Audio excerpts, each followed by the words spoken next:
All right, we are live.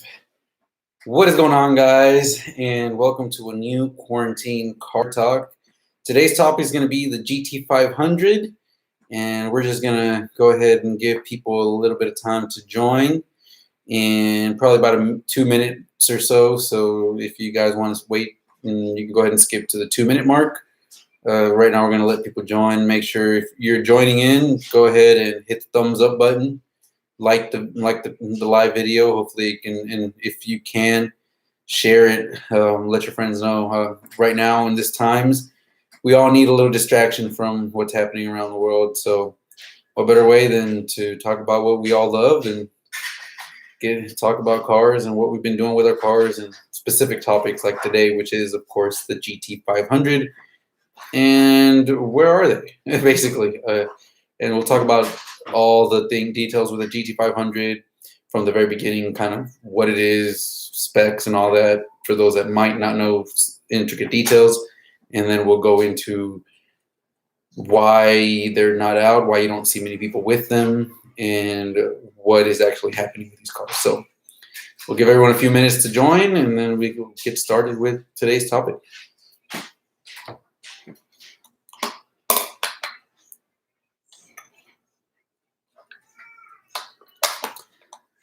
Going on, guys? Make sure you guys hit the thumbs up button and go ahead and comment down below. Let me know that you guys are here.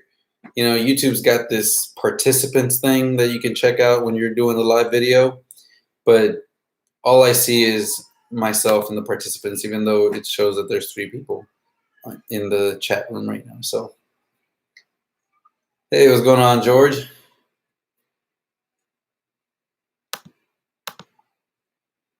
Okay. Once people start commenting, then it'll show all the participants and people that are on. So it's not actually up to date where people are just listening. So if you send a comment, then it shows up on the participants. So the participants are people that are actually actively commenting on the live chats. So it looks like we got about 5 people, which is about average for what I've been getting the last couple days. Now we're up to 6. That's awesome, guys. So without further ado, let's go ahead and get started with the topic of today, and that is the GT500. Now, I'm going to start from the very beginning and talk about the car itself, what it is, some specs, and then go into what I was expecting to see and what we're actually seeing and why that might be.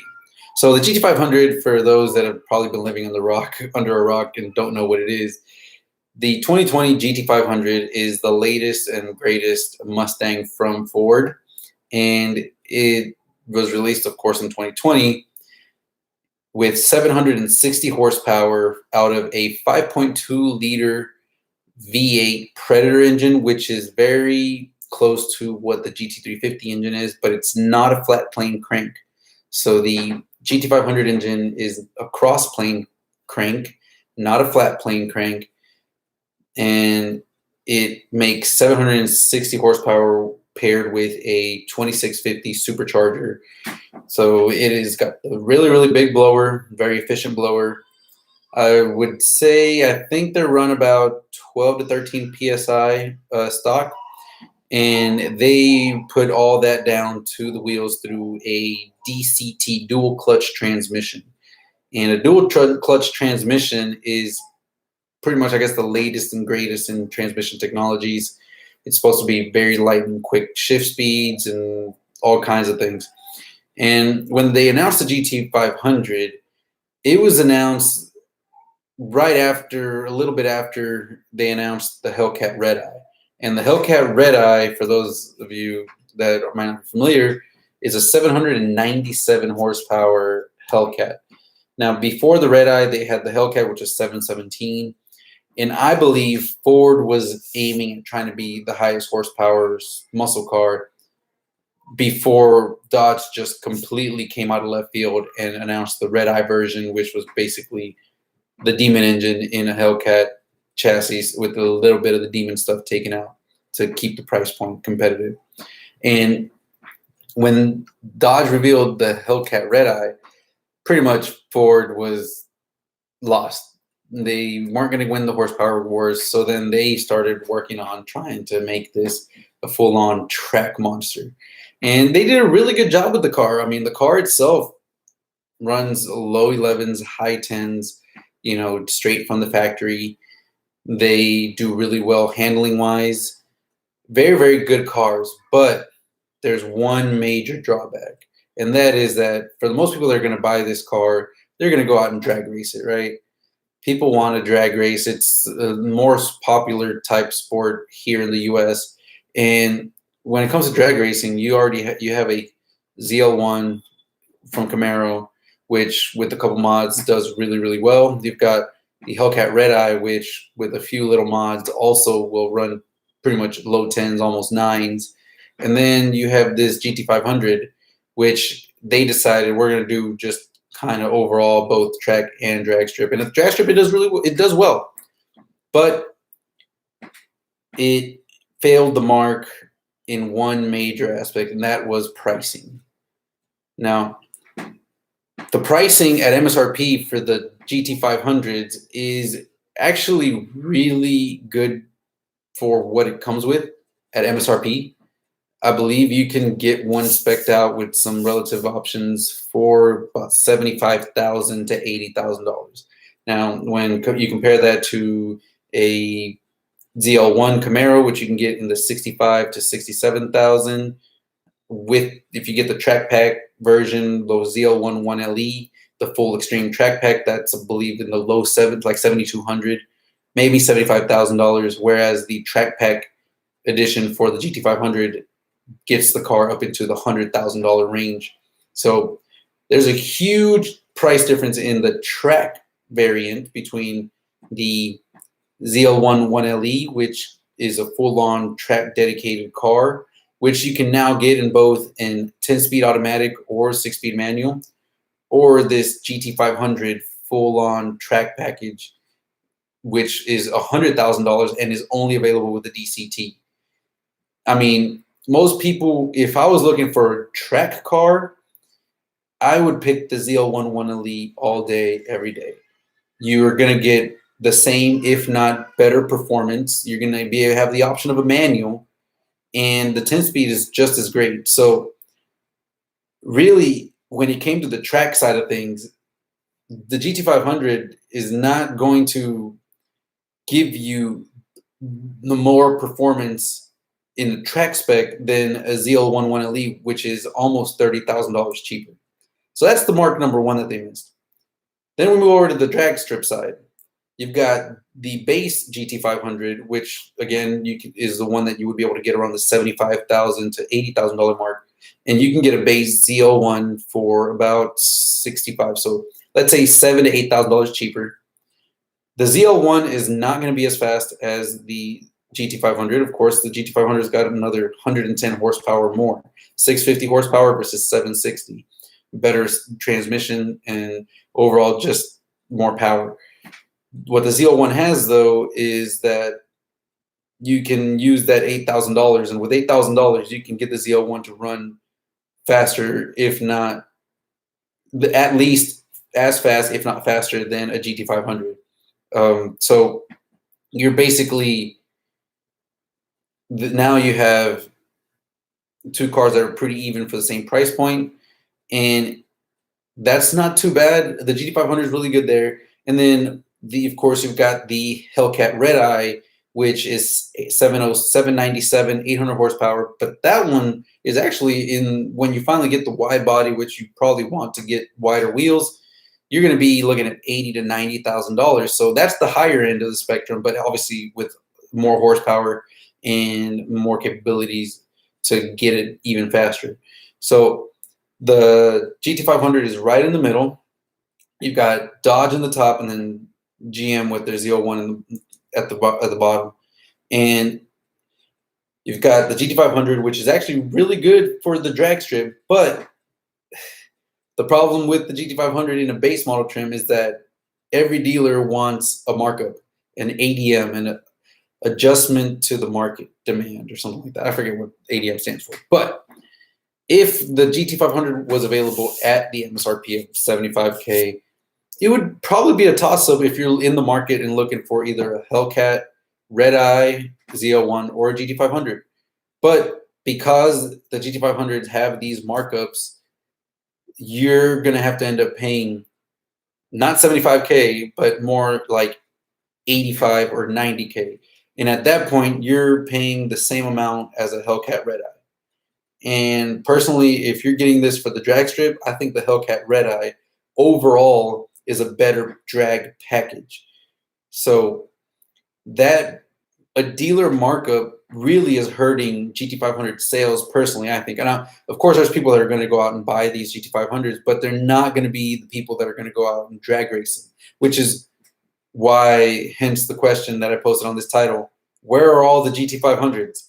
Well, they're in somebody's garage. They're in some collector's house. They're in some, 50-year-old man's driveway, just relaxing, that he uses to go drive his golf clubs in to go play some golf at. You don't have the guys that want to drag race this car out drag racing it at the strip. If you look at YouTube is a great platform to see kind of what cars are popular and what people are doing with them. And when you see that, the only GT500s you see are from either one or two personal GT500s of people that are buying them and trying to do some mods with them. And even then, they're not doing much mods to them at all. And then everything else is all shops, tuner shops and stuff that are showcasing what they can do with the GT500. And of course, I mean, you go to events, you go to all these, drag racing events, and you just don't see them. I've been to my local drag strip a couple times since the Ford came out, the GT500 came out, and I think I maybe have seen the GT500 once, and that was it. So that's my opinion on why I think where the GT500 isn't selling well. I just actually looked on Auto Trader earlier, in the last hour, and the cheapest GT500 I could find with an MSRP of 75K was trying to be sold at 89,000. Hey, what's going on, Jack? Man, I figured with the quarantine and everyone being at home and pretty much the news just constantly berating you every minute of the day, I figured I'd start this daily live stream and just basically help give people, 30 minutes, 40 minutes to just kind of forget about what's going on and talk about cars, which is what we all love talking about. JT Vlog says, Ford does this all the time. They mark the track packs up ridiculously. I remember the SS MOD LIST cost like 45K and the performance pack at the time was like 50K. But MSRP wise, the 5.0 was cheaper. Yep. Yeah. And you just can't justify the extra price. Now, I know they're putting in like all this carbon wheels, the carbon fiber wheels, which are very expensive. I understand that, but the ZL1 MOD LE is able to go out there and do everything without, doing anything without needing all that carbon fiber stuff. Jack, I saw that post. Are they selling that at MSRP or is there a markup? I'm assuming there's going to be some kind of markup, and it's understandable. I think they're only making a very limited number of those golden ticket, which is the track pack GT500s. Does it have the painted stripes? Because that would be the ultimate golden ticket, if I'm not mistaken. But those cars are going to go for over 100,000. I mean, MSRP is probably like 100K, right under 100, but they're going to be selling or wanting at least, I'm assuming in this case, maybe 120K. I think if you can get it at MSRP and then try to like flip it and make a couple $1,000s, you'd probably be in a good spot. But yeah, GT500s, they just aren't selling. And I think you're going to start seeing these markups kind of start disappearing as people. Yeah, exactly. 50K ADM. So you're looking at $145,000 for a GT500. Guys, with $145,000, you can go get yourself a ZL1 MOD LE for pure track racing. And then you can go to Dodge, buy yourself a Hellcat Red Eye, or get yourself a ZL1 and mod it up the butts, built motor, everything, and have two cars one for the track and one for the drag strip. And Jack, I'm not sure about that one. I know they had it with the Ford GT, but that was just on the Ford GT. I haven't heard of people not being able to flip just a normal SVT car, but I could be wrong. I don't follow too much on Ford's end. So yeah, guys, that is really what is killing the GT500 market right now. It's that ADM. That is unfortunately going to happen for a while, although it could. Well, that's got to suck, man. Do they give you like a sheet that states out this clause and you have to like sign it like separate from all the other paperwork? Because if that's the case, I would not be buying a car like that. I would not sign that one bit. If they told me to do that, I'd be like, what? You don't tell me what to do with my property and what I'm paying for. GTFO. JT, you're right, man. The C8s, they're a lot. What happened with the C8s is a lot of people placed their pre-orders, and the major, bigger dealerships that are premier Corvette dealerships, they realized this whole ADM stuff was hurting the industry in terms of sports cars and stuff. So the major Chevy Corvette dealerships, they sold their reservations at MSRP.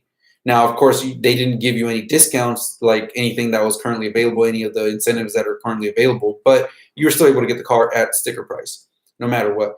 Now, of course, there are going to be a couple dealerships that will buy their own personal allocations for the dealership and try to sell those.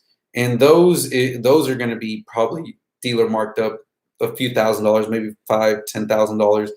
But it won't be 50,000 or even like 20,000. What I'm seeing with even just the base package model. But if you were on a reservation list, if you placed your reservation and you ordered the car to your specifications through a dealership, you pretty much were guaranteed MSRP for the C8, which is why everyone's getting them, which is awesome. And man, I was about to say, Jack, I feel like I've met you a few times, and I don't think you would have signed a document like that yourself. So yeah, guys, that is my understanding of the GT500 market, and not to mention the fact that it came with a DCT, brand new transmission. You can't tune them yet. That's really kind of hurting the market per se, because the guys are out there. They're able to tune the engine, and what's going on, Michael? They're able to tune the engine and change pulleys, go E85, do an intake, and they're making like 900 to the wheels. But when they run at the track, because they can't tune the transmission, the DCT, they're barely getting into the nines. I think I've seen a 9.8 or 9 something being like the fastest GT500, maybe 9.6, but it does limit what you can do mod wise, and I'm sure people are probably looking at.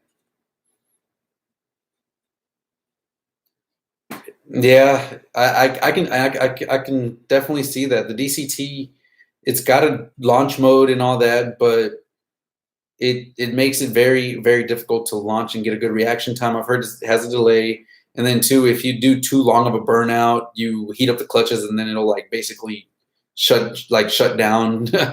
And there's just a lot of things that they still have to learn about the DCT being.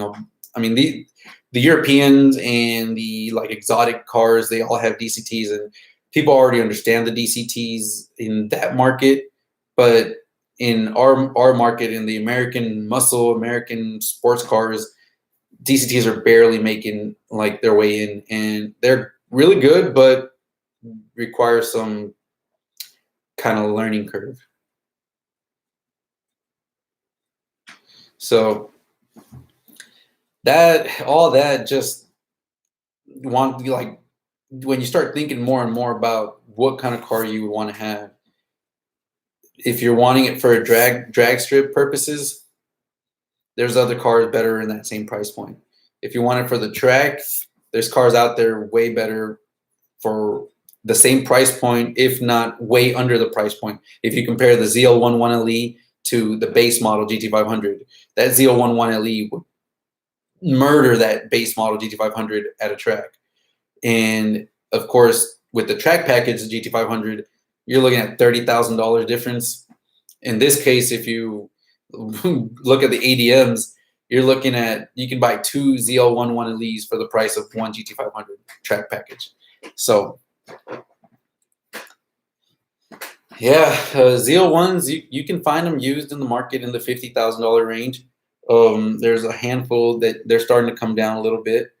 And it's just the way it is.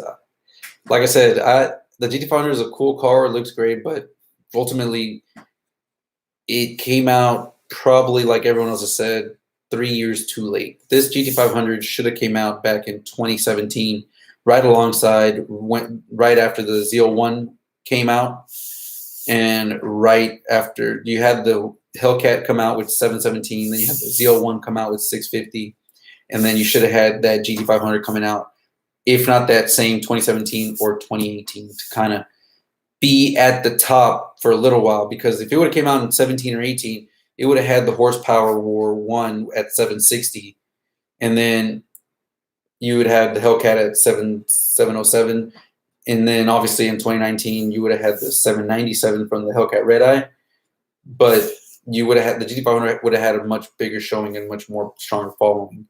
So where are all the GT500s? At dealer lots, man. They're just sitting, or they're at some collector's house, or some older gentleman that just drives it around and wants to have the latest and greatest Mustang. But anyways, guys, let's see what we got here. But I do not have Twitter. I'm a truck driver and have limited time for social media, but I do follow on YouTube. Love all your input. Thanks a lot. I appreciate it, man. Thanks a lot. Thank you, man. I try to help out as much as I can, and I do this hopefully if I can help even just 1 or 2 guys with my videos when it comes to doing something with the cars, or doing, trying to make a choice, then this is why I do these videos. I love doing that. And yep, yes sir, Jack, you're right. The GT500 is the pinnacle of that S550 range, of that generation, but it was just a little too late. What's going on, Robert? Man, the Yenko cars, they're cool, but you're paying for that brand name. You can do all the modifications that were done to that car for a lot cheaper yourself. The Whipple, the Whipple supercharger, all that stuff. All you're paying for is a lot of the brand name stuff there. And Jack, I'm with you, man. If I was in the market for a top of the line GT, XO, whatever, XXX model, SVT model, I would look at the GT350 guys. It's got a manual, and unfortunately not a lot of people know how to drive a manual, but it's going to be a much funner car, and you can make it run and have way more power than a GT500 and be a lot better at the track and at the drag strip once you get the shifts down. But anyways, guys, that's my little rant on the GT500, and I hope you guys kind of enjoyed that. Yes, sir. Yes, sir. And for the few that are here, if you guys haven't followed Jack, Determined Veteran, his channel, he's got the GT350 that he's going to be boosting. It's a GT350R, so it's not even the base model GT350. It's an R package, which is awesome. And he's also got ZL1 with a bunch of mods that is very, very fast. So for the handful of people that haven't seen his channel, which I'm sure most of you guys have, go check it out. So that ends my GT500 talk. What's going on with you guys? How's everything going? Any of you guys have any questions? I did work on my car again today, and I posted a picture over in my Instagram. If you guys don't follow me on Instagram, The link will be in the description below, I believe. But make sure you guys give me a follow. I removed the rear bumper, and it's something with this whole like working from home and just being at home. Finally gave me some time to do, and can't be going out and about, so had to basically do something with my time. And I had to remove the rear bumper to finally get rid of the last bit of chrome. And I didn't get to finish today, but hopefully I'll finish tomorrow and get that video out to you guys on Friday. Jack, the spoiler is very nice, man. I really, really like it. It fit exact right. It was perfect fitment. I had no issues whatsoever. It just fit really good. Excuse me. It has all the hardware that it comes with is complete. You don't have to buy anything extra. I ended up buying some like mounting tape to kind of seal off around the holes, making sure that there was no water going in. But I didn't even need that because the car came with everything. What's going on, David? So the spoiler is very, very nice. Changed the rotors on my Gen 5, drilled and slotted, and now they came out good. Yes, sir. That's awesome. Yeah, that's a big thing. Rotors make a big improvement, especially with the feels. If you've got older rotors that are either worn or warped or got grooves in them from little debris that gets in between the pads, rotors will make the car feel 100 times better when you're braking. So, yeah, the spoilers came out really good. The badges blacked that out. I think it's looking really nice. After tomorrow, I think the only chrome that I'm gonna have left over is one badge and the little buttons on the door to do the remote unlocking without having to take your key out. So I'm probably gonna just do a little black wrap on that, and that'll be it. There will be no more chrome on the car. Well, there will be chrome, but it'll be like a dark black chrome. And it's coming out really good. I'm really liking how it's coming out. Think of AMGs, the new AMG, Mercedes AMG cars with the blackout package. That's what I'm going for. That's the look I'm going for.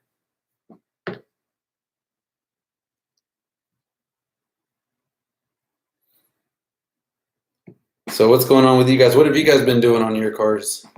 Well, we're on this whole, stay at home as much as you can. Basically, social society.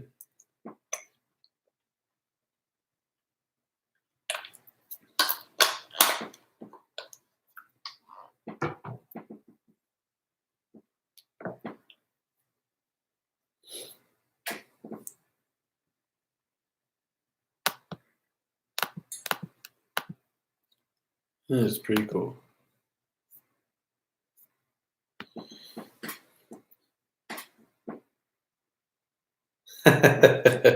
Drilled and slotted for everything, man. There you go.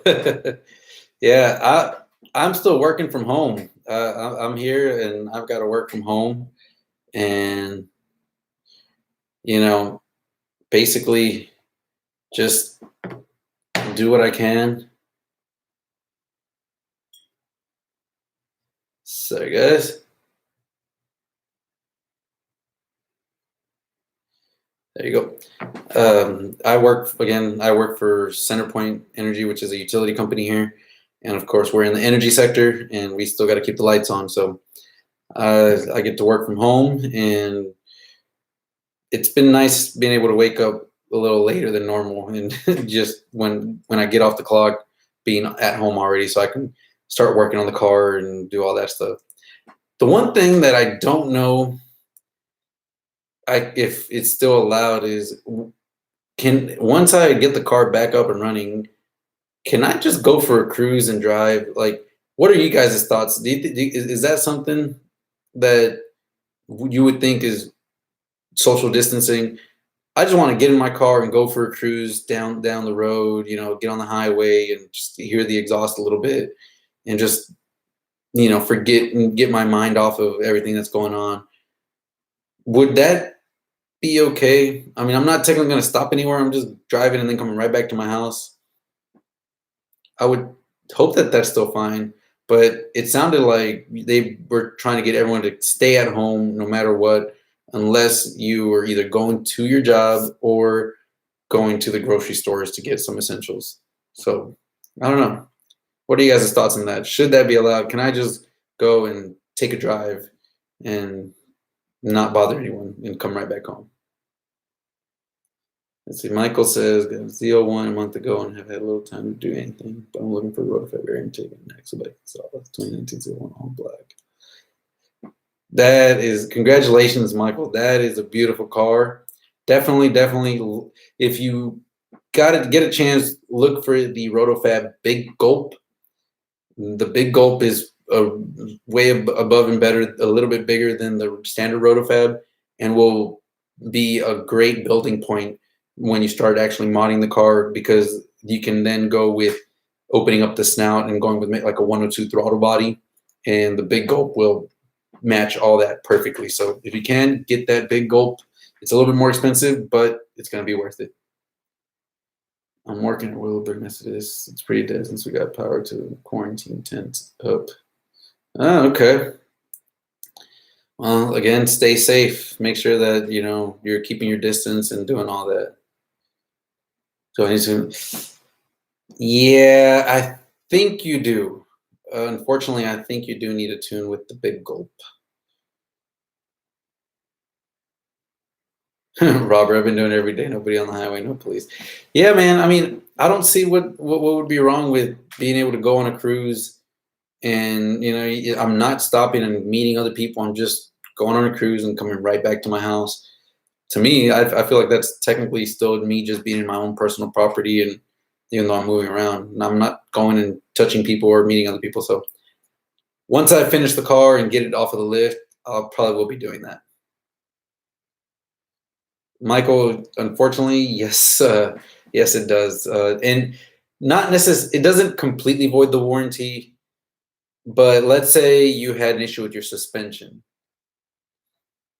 You adding the cold air intake has nothing to do with affecting the suspension. So if you had a problem with your suspension, you having the intake and having the engine tune would not void your warranty when it comes to doing any suspension work. Now, if you had the engine tuned, you had the intake, and your engine messed up, then, you know, that could be grounds that would void any warranty related work for the engine side of things. But a tune in a, just like small basic bolt-ons like intake, maybe some headers, really doesn't do much. I mean, I had my car and I had headers and a tune within 750 miles of the car, and it's a small bolt-on stuff. These engines are made pretty well and very stout that they're going to be able to handle the basic small bolt-ons, you know, forever, as long as you get a good tune, someone to get it dialed in right. But I get your point. I had the car I had before my Camaro was a Pontiac G8, and I didn't do a single thing to that car until I finished my warranty, which was at that back then 100,000 miles. So I didn't actually even put an intake or exhaust until I had 90 something thousand miles on the car, and then I finally decided, okay, it's time to start modding the car. But by that point, I ended up modding the car, spending all this money, and then drove the car for another probably 25,000 miles, and then I ended up selling it. So I spent all that money, modded it, and actually only enjoyed it for a lot shorter of a period than had I done it from the very beginning. Michael, thank you. I really appreciate it. I mean, that's cars are my passion, and I love everything about them. I love to be hands-on, and I'm always on, you know, looking at the greatest, all this stuff on forums, all the information on, you know, car news sites. So I try to stay informed as best as I can. And to that point, I guess I'll talk about a little story where one post that I read was talking about modifications, and whether you've got people that don't want to void their warranty and want to wait till their warranty is over, and then you got people that will modify the cars right away. And the way the story goes is kind of trying to show the value of money wise and what you're getting out of your money if you go one way or the other. And the first guy said, well, I'd rather just mod the car right away because I get the most out of the parts that I'll get the most bang for my buck out of the parts that I buy. Hence, both of these people are going to buy the car at the same time, a new car. And generally, they're going to get rid of it and or sell it, generally, both once they get to certain miles. Like, let's say in this case is 100,000 miles. So you got A says, I'm going to keep the car as long as I have a warranty. And the other guy says, well, I'm going to mod it right away, but I'm probably still going to end up selling it right on the same time that you sell yours because I'm going to get something else or the mileage is too high, whatever. I found something else that I want. They both will end up doing the same exact modifications. The first guy says, I'm going to mod the car from the very beginning. So he decided to get bigger brakes for his car. So he got the big 6-piston Brembos. He got an air intake, got a tune and everything. You know, nothing crazy, just the basics. And he ended up, let's say he spent $3,000 for that. He had the car for 3 years, he had the car for 3 years. So when you average out the time over the 3 years, he spent $3,000 at the beginning, but then was able to take advantage and use that for the next 3 years, to use those parts for the next 3 years. So he ended up bringing that $3,000 down to $1,000 a year cost over the lifetime that he owned, over the 3 years that he owned the car.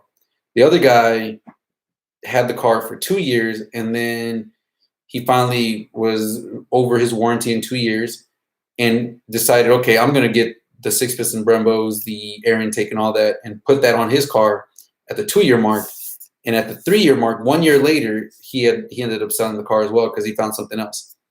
Well, this guy paid $3,000 and only was able to enjoy it for 1 year. So in essence, he paid $3,000 for 1 year.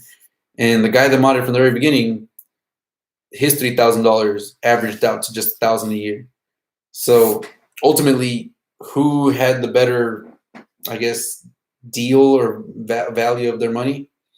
Some people are going to say, well, this guy had the warranty, never had to worry about anything. And someone's going to say, well, of course, this guy, when it comes to the value of money, modding it now makes much more sense than waiting till later on to do it, because you know you're going to do it at some point.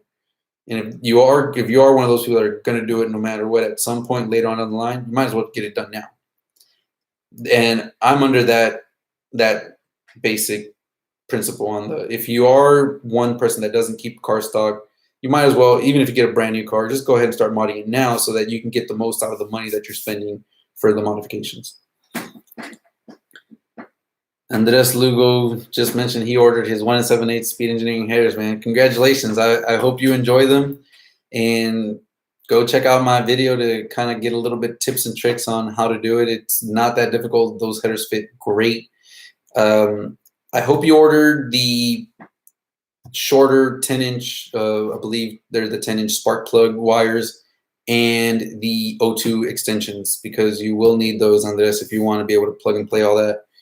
And if you ordered the X pipe, the whole midsection, you're going to need just a pipe cutter, and that's all you'll need. If you didn't, then you'll still just need a pipe cutter, and what you can do is cut the pipe that is going to overlap with the long tube headers, because the headers are going to come out a lot farther out than your stock header system did.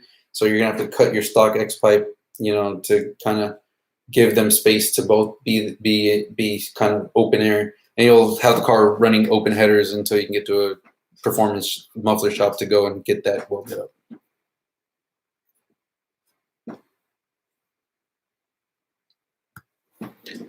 But there you go, guys. That's kind of, and that brings me to a topic, I guess, that we will definitely talk about, and this will be in my tomorrow's quarantine car talk.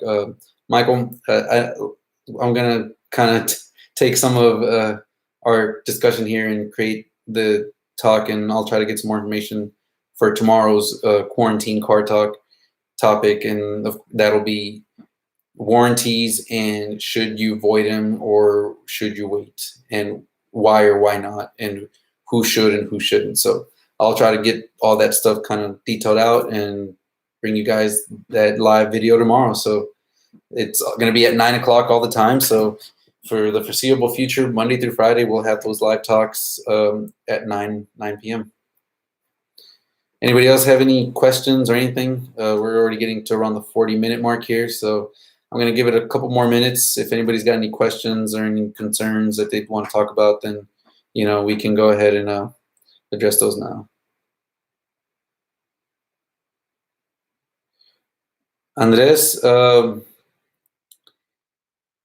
I have not seen that. I know that you can kind of pull and get the driver's side to work properly and reach. I don't know about the passenger side, but if that's the case, my personal opinion on that is, I don't like messing with the harnesses and where they're clipped and where they're kind of being secured, because when you do that, then now you have to worry about tying those things down and making sure they're not hitting the header or they're not touching anything else and causing some issues down the line with heat and melting wires and things like that. So personally, I would just spend a little bit of extra money and get those extensions, but that's just my personal opinion. I want to make sure that all the harnesses and everything stays clipped in and secured where I know they're not going to be, either exposed because I'm extending them out, or loose because now they're not on their clips because I had to extend them out. If you are going to be doing that, I strongly suggest you get some, probably like some, not the heat wrap, but they sell that little plastic covering that you can kind of stick the wires in, just to give yourself a little bit of heat protection, and also make sure you use some zip ties and double check that the O2 harnesses are not going to touch or get anywhere near a lot of heat to cause the wires or anything like that to give you some issues. Because then that's when your car will start acting up and you'll be trying to chase down and like a misfire and all that, because the O2 sensor is not reading properly due to the bad issues. I had one of my neighbors actually had a Corvette C6, and they had a lot there. It was a supercharged car, a blower car, and when you were wide open throttle, which of course in these cars means that it doesn't use O2 sensors, it just goes off with the tables. When you're wide open throttle, the car ran great. Lots of power, just pulls everything. But at idle and just cruising, it had bad misfires, really horrible misfires. We plugged in the HP tuners and noticed that it was throwing a lot of extra fuel, and the O2 sensor readings were way off. And the first thing I told him was like, hey man, check those O2 sensors, make sure that all the wires are good. At first, he was just swapping out the O2 sensors, thinking the O2 sensors were bad, but turns out the wires had gotten loose and were touching the header. They had to go clean up all those wires and give me a harness. So hopefully that helped you out, man. And Andres, appreciate it, man. I appreciate it. That car is really, really something. I've been working on it now for a year. Actually, I just got a reminder on Facebook today that I took a picture of it, which would have been a couple days after I bought it. And man, it's been a year now. I've had the car for a full year, and it's come a long way. I wish I would have been able to drive it more, but I've done a lot of things with them and a lot of things with the car, and I'm still doing a lot of stuff. And I can't wait to get that nitrous installed. I'm really excited about that nitrous. And that's awesome, man. Like I said, good luck. Make sure you have the car high enough to help you with the angles when you're driving the headers in from the bottom. Also, with the starter and the heat shield, when you on the passenger side, make sure you remove the heat shield, and then you loosen up the starter. You don't need to remove the starter. You can just loosen it up, and then that'll wiggle your way. Get the headers up and through, and then just screw in one or two of the middle bolts on the header bolts. Don't tighten them all the way. Just screw two of them just to hold the header in place, and then get back under the car and go ahead and retighten the starter and put the heat shield back on. It's going to be so much easier. You're going to be able to have a lot more space to tighten up that heat shield with the header just kind of loosened still with a little bit of play. So before you go and pull that up and start tightening up all the header bolts on the top, just put a couple of them just so that the header doesn't fall back down, and go down under the car and tighten up the starter and install the heat shield. You're going to, trust me, that's going to save you a lot of time.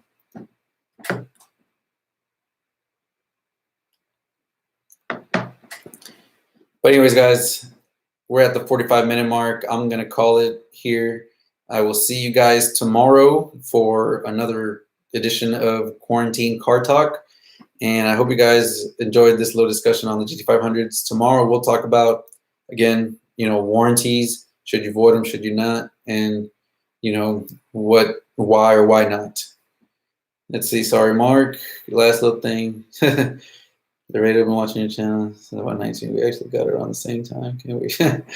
Thanks, man. I really appreciate it. Yeah, I'm excited about the Nitrous kit too. It's going to be really fun.